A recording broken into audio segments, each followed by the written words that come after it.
It's Bokksu time again. Citizen Strife here with another month's worth of Japanese snacks, courtesy of Bokksu. Just like Tokyo Treat, Sakura Co., Bokksu is the one I use. It's a monthly subscription service. I just got home. This is going to be my dinner. I'm going to love it. But this month's theme is our Tastemaker selection. So this looks like it's going to be behind-the-scenes favorites, personal choices from any of the makers, and probably the culture section is going to be a lot about kind of the crafting of these desserts and other cool stuff. So I am very curious how this is going to stack up. Last month was good at the end, iffy most of the other way through. We'll see how this month goes. Each box always comes with a thank you card from the founder of Bokksu, and he describes the month's box and what it kind of means to him. Here it is on the screen. Pause if you need to. This is one of my favorite bits of the intro. The Let's Learn Japanese. Ichiyoshi, top pick. Okiniri, favorite. Omoide, memory. And Tokubetsu, special. Next couple of pages are the culture guide. Normally this would have like stuff about different areas of Japan or what they mean, but because this one is about the taste makers and the people finding these different confections, this is a kind of a primer about several people that the Bokksu has met and would like to describe them in a bit of detail and kind of what their fondness for these snacks is and what drives them to find them. So this is the first page. And this is the second set of pictures and people for the culture guide. So pause if you need to. Oh man, doesn't that look great? That's my dinner. Let's see what happens. Oh dear. Tiet Oolong Black Ginger Tea. Black tea is a totally reasonable thing to be having at 5:45 at night when I'm trying to sleep and when I gotta go work tomorrow. But whatever. I'm staying up to do this. I don't care how long I stay up to do this. This is going to keep me up all night, I'm sure. It was a little hard getting a picture of this. I brewed it for about 5 minutes. It was good coloration, but they had some sediment at the bottom, so I stirred it. The air pockets you see are just from the settling of the water bubbles and air bubbles kind of mixing. The tea itself is nice. A little thick because of black tea as opposed to the usual green that I get in these monthly boxes. A little bit of a ginger aftertaste, like right at the tail end, but nothing too much. If you kind of like a spicier tea, you might like this. Baked tiramisu cake. Don't think I've had tiramisu all that often, probably 2 to 3 times in my life. Having it in a cake form, not exactly sure what I'm in for. This was kind of that coffee cake, banana nut bread sort of feel. Like 90% cake, 10% cream. Good coffee flavor if you like that sort of thing. It paired well with the black ginger tea. I'm not usually a fan of these though, so your mileage may vary. The Black Sesame Kokusen Chocolate Sand Cookie. Black sesame tends to be hit and miss with me if it's too dense. It's nice as a kind of subtle flavor. We'll see which one this one ends up being. This was a lot better than I was a bit fearing because sesame's always been kind of when it's added or a big feature of something. This was a nice creamy cookie with a wafer finish. The black sesame wasn't overpowering. Best way I would describe it is like a heftier vanilla or a lighter chocolate or somewhere in between there. The sesame's very inoffensive, and this one was good. This one could end up becoming a favorite. The Japanese curry senbei. I like the idea of udon flavored. I like curry udon flavor. I like the idea of just enough black pepper. I got high hopes for this one. And I was pleasantly surprised, even though I already had high hopes for it. Nice kick to it at the end. The pepper is lingering even after a minute, but it's nothing overpowering. This is just a solid rice cracker across the board. Spicy, but not too spicy, which is great for me. Baked chocolate manju. You're giving me chocolate. You're giving me a lot of chocolate. Thank you. This one was quite unique.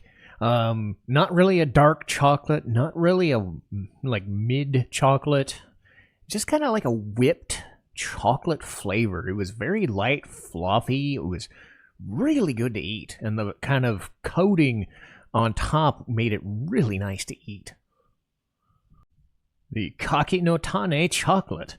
Can't say I've had Kaki no Tane before, but they look like mini rice crackers dipped in chocolate. I love how it says spicy on the box, but the description does not say spice at all. So I'm expecting something sweet instead. But I'm not gonna say no to more chocolate. Let's go. This one's another good one. Kind of like one of those rice cake patties you'd get in the store, but if you cut them up into little pieces and then dip them in chocolate.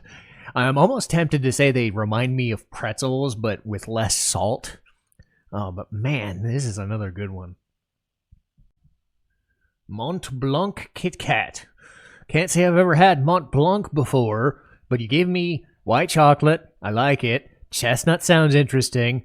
People yelling in my apartment is less interesting, as is the rum. But hey, half of it is good at least. This one's another winner. The rum actually ends up like kind of near the tail end. You don't notice it.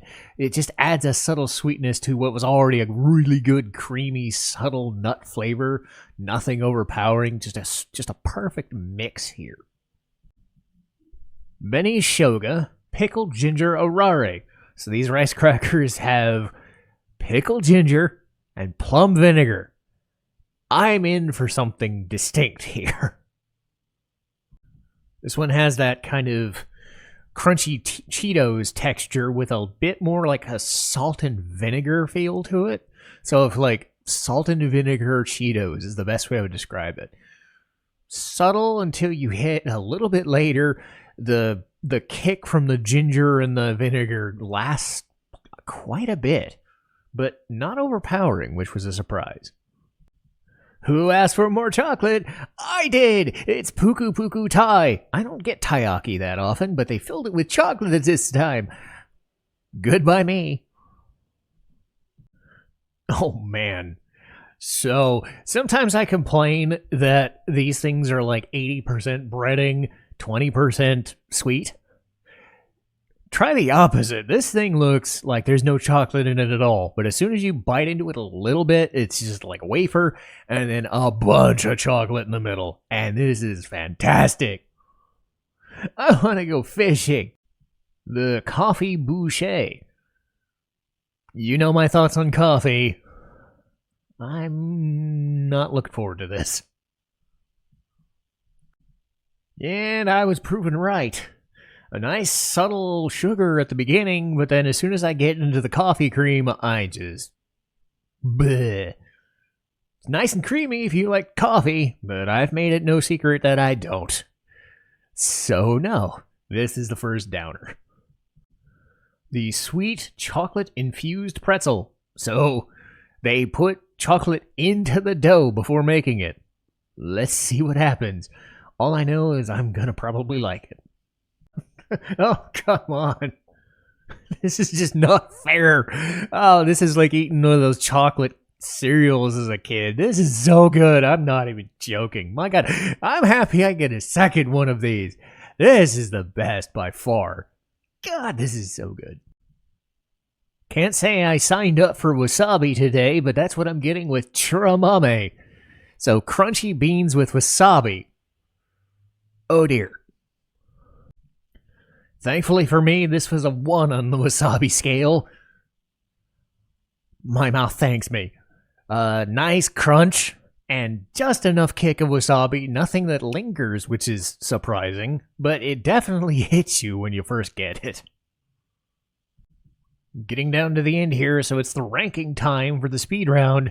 The Mochi Cure Gummy, or Mochi Cure Gummy, Mikan flavor. So orange flavored gummies. Pretty solid, but you're not going to beat a couple things of chocolate. And this is a time I'm happy to be dead wrong. Intense orange smell in a good way. Intense orange flavor in a good way. This was a winner. and I'm happy to be shut up. Super mucho chips with vinegar. So more vinegar after those rice crackers already. But I'm okay with that, because I'm getting a bunch of chocolate after this. There's a sweetness to these that actually kind of deadens the vinegar a little bit in a good way. This is a surprise. I really, really like these. The chocolate daifuku mochi, bitter. So chocolate and chocolate with some almond on top. Let's go. Now, there is mochi in the middle that's pretty basic, but the stuff around it is very rich, dark chocolate, and that's what makes this thing good. I mean, with a name like Melty Kiss, I had to put this one last, right?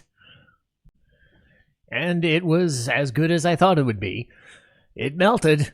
It was chocolate. It was nice, kind of dark just chocolate, too.